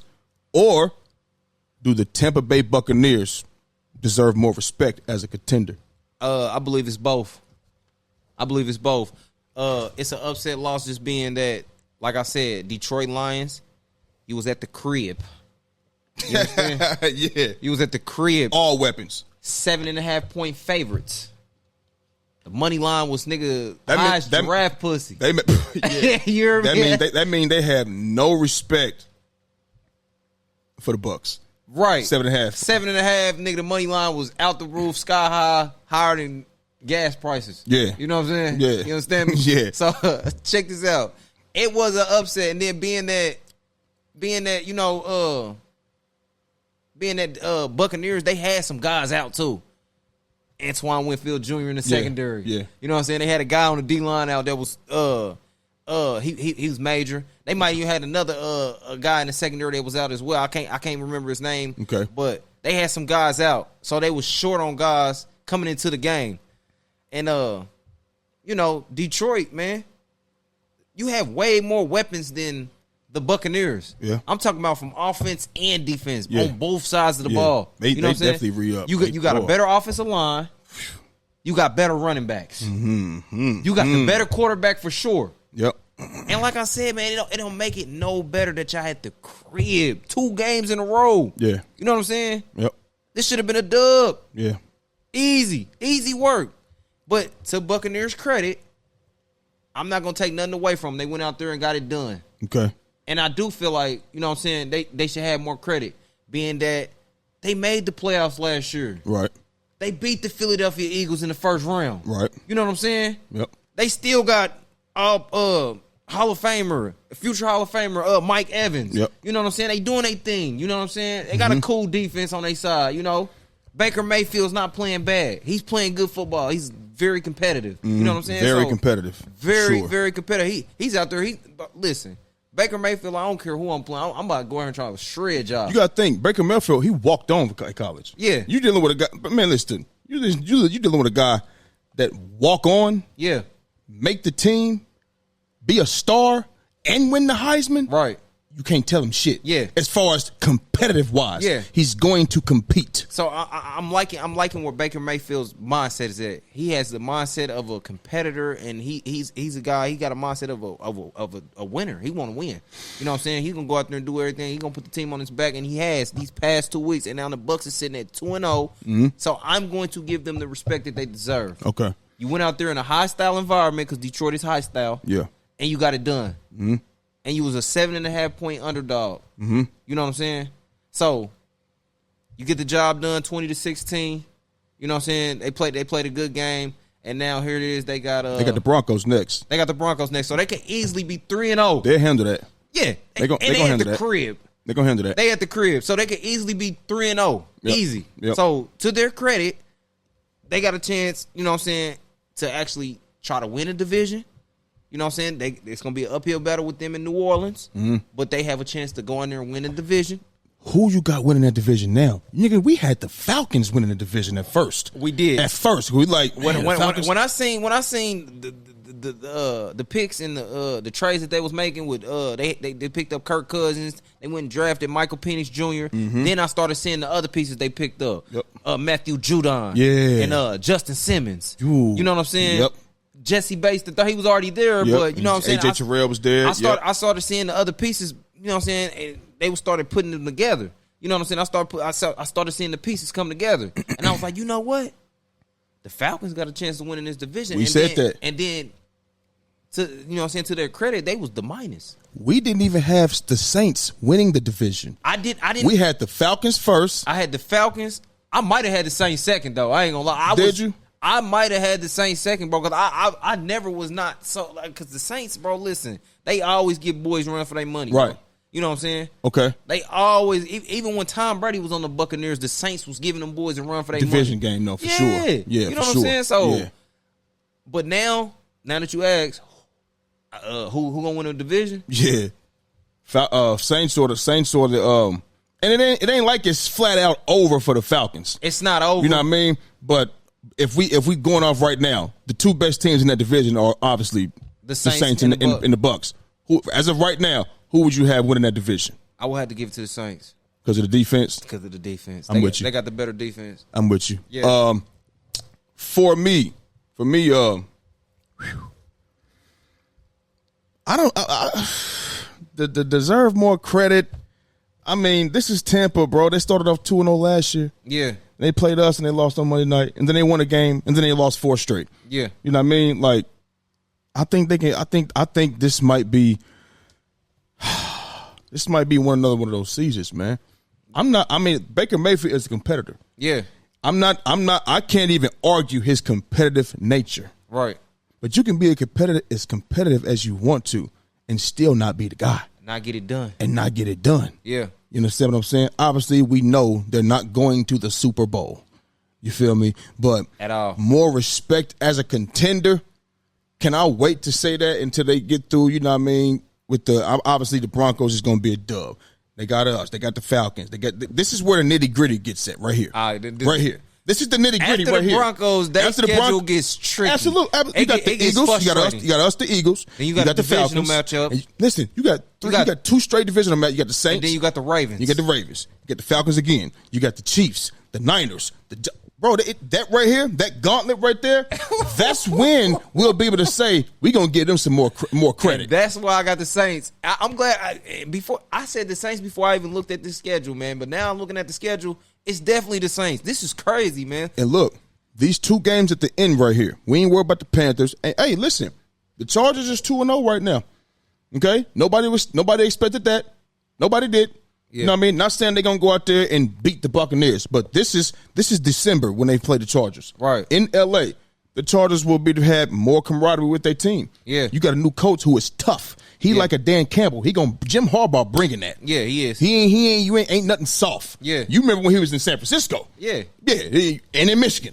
You understand what I'm saying? He bringing that. You feel me? So it ain't no telling. That's what Dan Campbell did. You need that. Yeah. That brings confidence and toughness to your team. Ain't no telling what the Chargers could look like in December. But let's skip that. These 2 games right here, the Cowboys on December 22nd and the Saints for the last game of the season. Depending on how it goes up and through here, them 2 games right there will knock you out the playoffs, depending on what the Falcons is doing and what the Saints is doing. Yeah. You feel me? Just scroll back up. I just want to see who they got after the Broncos. After the Broncos, they got the Eagles in Tampa Bay. That's tough. They go to the A and got the Falcons. That's a divisional They game. go to the Saints. That's another divisional game. They go and they home against the Ravens. That's tough. Home again against the Falcons. That's a divisional game. At Arrowhead with Then the you Chiefs. got then you got the division champion. Then you go out there to the Bay. Then you got that's a loss. I'm You feel keeping it real. Hey, it's gonna be a tough one though. Nah, they don't go to the Bay. We coming to them. Oh no, you're right. You could. I'm sorry. The Bay, they going down south. That's gonna be a You feel good me? game. That's gonna be a good game. Don't listen now, nigga. I ain't gonna count them out. Yeah, don't count your chickens before they hatch. Goddamn it, because But Sam we Darnold beat winning them. this motherfucker. We beat them last year, Yeah, and we beat them the year before. yeah. And I could. So you saying you confident about that one? I'm more confident just knowing that we got their number, Yeah. and that we can go in there and get it done again. I'm just saying, but besides that, this is a scary schedule, man. This Yeah, is bro. crazy. Yeah. Like, So listen, me personally, I just gotta wait until, you know what I mean, after that Broncos game. yeah, because they're going to start off 3-0, I think. Yeah, I think they are. I think they're going to start off 3-0. Broncos ain't showed me nothing No. moving the ball. They not scoring enough points for me. And see what they do in that gauntlet. Yeah, If they that's a let me- gauntlet let me- early too. Let me see. I ain't this. never seen a gauntlet this damn early. You Let me know, see. y'all had a gauntlet late. Yeah, you know what I'm last year. saying? Yeah. So here it is, right here: Eagles, Falcons, Saints, Ravens, Falcons, Chiefs, Niners. That's 7 games right there. Yeah, Okay, Yeah. 7 games. that's tough. That's tough. So that's 10 games into the season that you could easily be 4-6, 5-4. Start off 3-0. You can lose to the Eagles. You're down what 3-1. You can win against the Falcons. Even if you beat the Eagles 4-0, right? Let's just say, Yeah. 4-0, right? I don't all think right. they go 4-0. I think they end at No, 3-0. no, I'm just saying. I'm just doing a hypothetical. Because if the Eagles lose, Yeah. they're definitely coming in the Buccaneers. They're gonna get that dub. I'm telling you. So just a hypothetical. Let's just Yeah. say they beat the Eagles. Let's just say. I'm hoping that they don't, obviously, but let's just say that they do. That's 4-0. This can go either way because it's a division game. How many times back in the day have we seen the Dolphins beat the Patriots when they was in their heyday?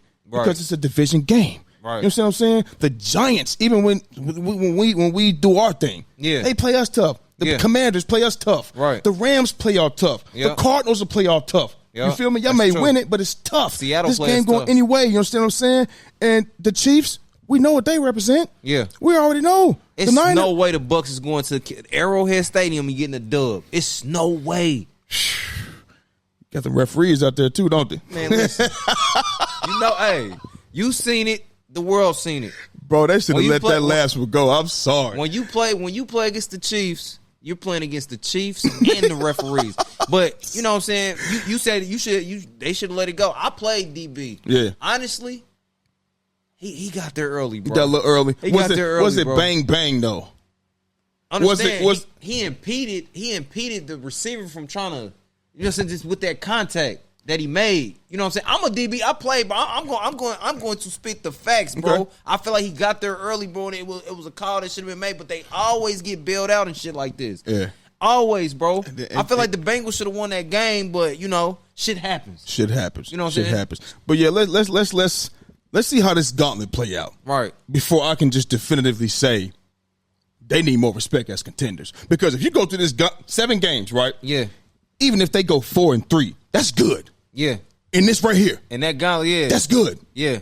Then I can say, oh shit, they might be on to something. They might be on to something. You go 4-3 in this gauntlet right here, bro. Check this out. I'm just gonna run through it. I don't think they beat the Eagles. Okay. I think they Oh, split. so let's go 0-1.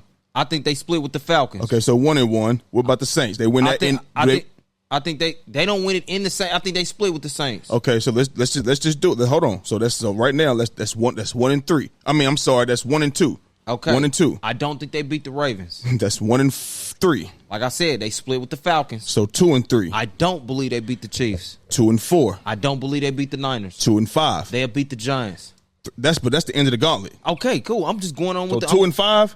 Yeah, yeah. I mean, if it worked like that, that ain't. How's that 2-5, bro? Look, I'm saying just in this 7 game, this 7 game. You feel what I'm saying? So you'd be 2-5 plus the 3, so that you're looking at 5-5. Look, you 500, yeah. 500. And that's reasonable. It is, and I believe that's what's going to happen. Yeah. So I don't think they deserve more respect as a contender right now. Yeah. You know what I'm saying? Kudos to them. They went into Detroit and got a dub. Okay. And Dan Campbell blamed a little bit. Well, he blamed 100% on himself. Right. With the time mishap and shit like that. You know what I mean? But this ain't the first time he's done that. Yeah. And he did it last year too. He's a gambler. He is. He's a gambler. Like, he is. I ain't gonna lie to you. He gambled. But you got to be the time. Like Pete Rose. He ain't out there the one doing audibles and shit. And he ain't calling plays either. So he got to have his mind and his eyes on that clock. Yeah. You know what I mean? Yeah. So it is what it is. But if they get out the gauntlet, like I said, they'll beat the Giants. That's the end of the end of the gauntlet. Stops with the 49ers. So they're 5-5. At the end of the gauntlet, that's what you said, and that's what I'm saying. Okay. These 2 games right here, yeah. I'm just going on with the rest of the schedule. They'll beat the Giants 6-5. They'll beat the Panthers 7-5. They'll beat the Raiders 8-5. They'll lose to the Chargers 8-6. They'll lose to the Cowboys 8-7. They'll beat the Panthers again 9-7. And like I said, they'll split with the Saints. So did you give them the win up there, or that defense? I mean, that defense traveling. Yeah, this could be a 8 and 9. It could be a sweep. I think they sweep the Panthers for sure. Yeah, let me tell you something. The high school team go out there and beat the Panthers. Yeah, they just benched Bryce Young. Yeah, and put Andy Dalton in that motherfucker. So, I mean, and rightfully so. Yeah. I mean, but here's the thing though. What you doing that for? You're not doing nothing. You're still gonna lose. You're killing me, Peter. You're killing me. You're still gonna lose. You feel me? Like you're still gonna lose, man. So I mean, to call him a competitor is tough, man. I ain't gonna lie. I'm with you when you're right. Still an upset loss though. Against who? Oh yeah, that was an upset on the Lions' behalf. Yeah, for sure. On the Lions' behalf. Yeah. So, before we get up out of here, we just got news that Deebo Samuel gonna be out for a few weeks. Yeah. Now y'all already out without Christian McCaffrey. We out without. He's gonna be out for the next 3 weeks because just this past week against the Vikings was the first week on IR. Right. And we know a minimum 4 games. That's what you get. So assuming he comes back, you got 3 more weeks without Christian McCaffrey. Now Deebo Samuel is gonna be out for a few weeks. Don't know exactly how many, but until we hear otherwise, he's gonna be out with a calf strain. How much can this affect the 49ers' chances of winning games? It affects us for sure. Okay. Because I feel like the offenses ran, you know what I'm saying?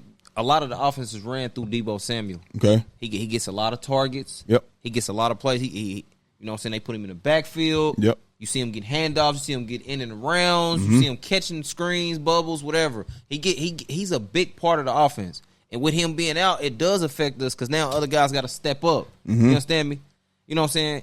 Chris Conley going to get more, you know what I'm saying? He's going to get more clock now. Yeah.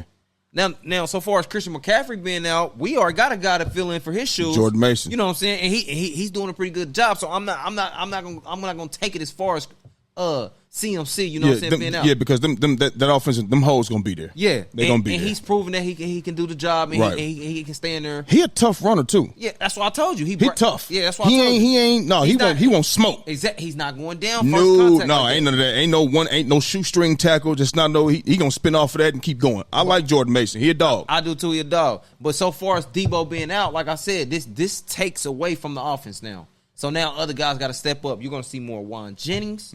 You're going to Brandon Ayuk. You need to step the fuck up, right? Because here it is. You held out all the training camp, and it's showing. Yeah, you're off to a slow start, and you ask for all this money. I'm a true X, and this, that, and the third, and I don't doubt you. I love you, like truly. As yes, a receiver, he does. You know what I'm saying? I feel like, you know what I'm saying, but you have to step it up now that Deebo Samuel is not going to be in the offense, and Kyle Shanahan and John Lynch. Y'all need to be trying to get Ricky Purcell back on the field. But how close is he, bro, with that gunshot wound? I don't know. But if Deebo Samuel is going to be out, you need to be trying to get your number 1 draft pick, your first round overall draft pick. I just look at it that y'all went to go get first back on the field now that Deebo Samuel is not in the game. But to his credit, though, The man got shot in the chest. He got shot in the chest. And listen, if he ain't healed up, bro, yeah, you ain't going out there taking hits. This is my thing.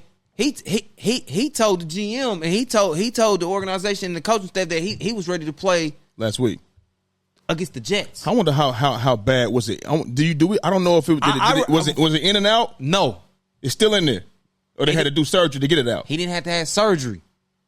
So the bullet's still in there?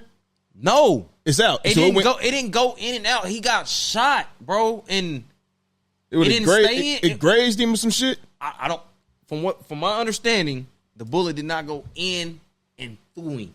Okay. And from my understanding is he didn't have to have surgery. They didn't have to go in and replace something and try to tie tissue together. So that means the bullet should probably still be in there. It's not in him though. That's the thing. I believe he got hit and it just came out. Okay. Yeah, I believe he got hit and it came out. All right. You know what I'm saying? It didn't come out. You know what I'm saying? Front, back. Yeah. You know what I'm saying? It's hard to explain, but I feel like they need to be starting to try to get Ricky Purcell on the field because Chris Conley, I understand he's going to be getting more of a role, but why go draft? You need to get your draft pick in there. We got to throw him in there now that Deebo Samuel, because from my understanding was you told me that they was looking for his replacement. Right. That's why they went to go get Ricky Purcell. Right. So with Deebo Samuel being out, Ricky Purcell need to be a speedy recovery now. Okay. It's time for you to get on the field, sir. Well, look, you got the Rams next. That's a dub. That's a dub. That's a dub. Puka in the Cooper Cup. You're not losing without two guys. This is a wrap. Yeah. It's over. The Patriots, I think that's a dub. That's a dub. It's a dub. You feel me? The Cardinals, they had a bounce back win against the Rams, but I don't think they're gonna go out there and and do a demolition like that. I don't think they're gonna be. It's a division game, and it can go either way. You know what I'm saying? But I think y'all get that. Yeah. You feel what I'm saying? Seahawks, that's a division game. I think y'all get that. Chiefs, man, that's where it could possibly be a problem because they beat y'all with everybody. We should have Debo back by that time. Maybe so. But the calf strain, them soft tissues, bro, is tricky. You know what I mean? They thought C-Mac was going to be back. You know what I'm saying? But then, hey, all y'all, he goes. That's 3-4 weeks. Okay, so 1, 2, 3, 4, the 5th week. He should be back, bro. Okay, so hopefully he is. CMC should be back. No, but I'm just saying, you know what I mean? Matter of fact, Drake Greenlaw going to be back.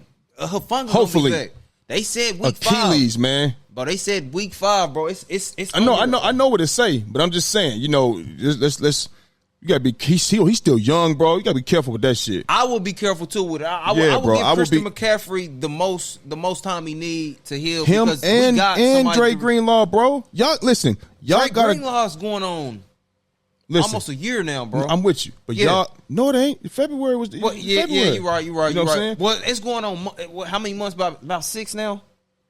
February, March, April, May, June, July, August, September. It's been 7 months. Okay, 6-7 months. Yeah, and everybody healed different too. Remember, Cam Akers came back from 6 months. I feel like they're getting the best treatment over there in the Bay Area. So, and maybe they are. Yeah, but it's still the healing, like Cam Akers. Yeah, remember he came back in 6 months. He tore it again. He back playing now. Yeah, you know what I'm saying? So maybe it could be something like that. Hopefully it is for Dre Greenlaw. You know what I mean? But I don't think, you know what I'm saying. Just looking at this right here, bro.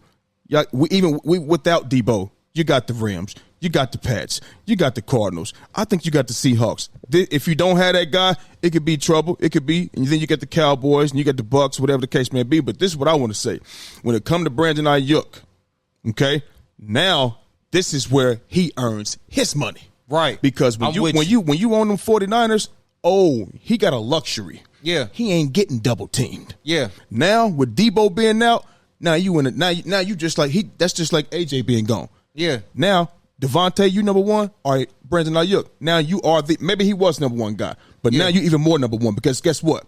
You're gonna be getting most of the eyes on you. Yeah, attention. Now it'll open it up for obviously Jawan Jennings, he a dog to me. Yeah, he a dog. He always make plays. Super Bowl he made plays, and this season he's making plays, getting open, beating coverage. You feel me? Boom, George Kittle, superstar receiver.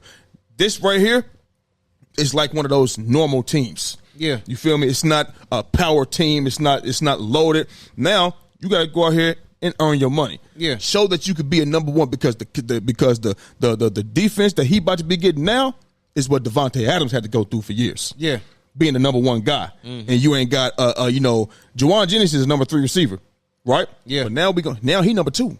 Yeah. He number 2 now. So we gonna see how he look. You know what I mean? Against outside the numbers. You understand what I'm saying? But like I said, Brandon Ayuk, you sat out all off season.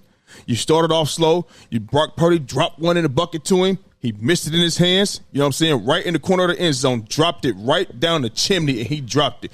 He said he said it was a dime. He said it. It was a dime. Yeah. You dropped it.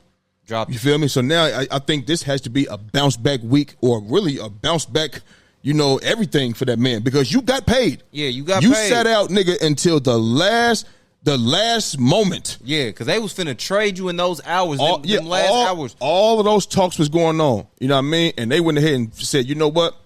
We got you. Right. We got you. So now he got to have them. So now he got to earn his money, bro. Yeah, he got to earn his money. I'm with you when you're right. I don't think it's going to affect y'all against, the teams that we just named, like the Seahawks, the Cardinals, the Rams. Y'all should run through those. He should be back by the time we play the Chiefs. It's no excuse. That's 4 or 5 weeks, man. Yeah, I think y'all will be just fine. Yeah. 'Cause like now, if we were saying, okay, you got, the Lions next. Yeah. You know what I mean? And Green you Bay got Packers. you got the Bills next. You got, those Cowboys next, the tougher teams. Yeah. You ain't got that? All right, cool. But since y'all don't, I think y'all can still get it done. And C-Mac could probably be back just in time for the Packers or for the Seahawks. And so would Debo. And like I said, C-Mac, you playing running back, bro. Yeah. Playing running back. You ain't got to come out here and run routes. Yeah. Like that. You know what I'm saying? You run Jordan Mason doing what you're doing. Yeah. Obviously, you're a better running back than Jordan Mason. But that offensive line, it's gonna make anybody look good. So I don't think y'all gonna miss a beat, bro. And those guys will come back right on time and y'all pick up just where y'all left off. I don't see y'all losing no more. Yeah, until we have other guys coming off the IR list too. Yeah, I don't, even with them out, I don't see y'all losing. Yeah, so for sure. So that's where I'm at with it. Yeah, man. So you already know I appreciate you for coming through, sliding through, bro. Sure. You know what I mean? I'm still touched a little bit by my Eagles taking that dub last night. I'm taking that L last night, and the way it happened. Saquon, just catch that ball, and the game is over. It's tough. I ain't gonna lie. That defense scares the shit out of me, Twan. Yeah. I'm After talking tonight. I didn't think they was that bad against. They gave up some points, but we knew that it's all big plays and shit. Yeah, I knew that because the Packers they got a potent offense as well. You know what I'm saying? That. But God, to the Falcons though, man. Man, Bijan Robinson like he going to the Hall of Fame already. Man. After last night. Bijan Robinson would be the best running back in the league if he was on a better team. Yeah. You think so? I believe so, truly. I believe so, truly, man. Could be. He's so explosive, and then make you miss. He out the backfield. He got hands. Yep. That's a catch I feel like he would have made. Yeah. But hey, listen though. It's just like a quarterback that makes a ton of throws. Yeah. And they miss one. Yeah, he might miss one for game. You mad about it. Yeah. But can you really beat his ass for it? Saquon I can't beat his ass for it because even though Saquon he produced tonight. Yeah, even though Saquon was in New York. I can't beat his ass about the defense got to play better. Yeah, I can't beat his ass about it. That catch wins the game, whether a touchdown or first down. But I'm mad, but he done made so many of those catches, man. Yeah. So many of those. So I can't beat him up about it, but like I said, the defense got to play better, man, because you wouldn't even be in this position, if that didn't because bro, the spread was 5.5, 6.5 points, bro. Y'all was favored to win this game, for sure. You know what I'm saying? Like, it's no excuse. Like, the defense has to play better. You don't even end up in this situation. I'm with you, bro. You know what I'm saying? So it is what it is. Yep, it is what it is. So listen, man. Thank y'all for watching today. For the ones that's watching on YouTube, you already know how we rocking. Please hit that like and subscribe button so you can remain up to date with all things under the lights. Let your friends know. Like, share, subscribe, comment, do all of those things. And if you're listening on Apple Podcasts or Spotify right now, love you, appreciate you, keep listening, and we're gonna keep bringing y'all this good sports shit. My nigga Twan, appreciate you for coming through, bro. You're welcome, you already know bro. what it is, man. That's our show for the day, and we gone. We out. Under the lights, speaking of facts, double the price, yeah.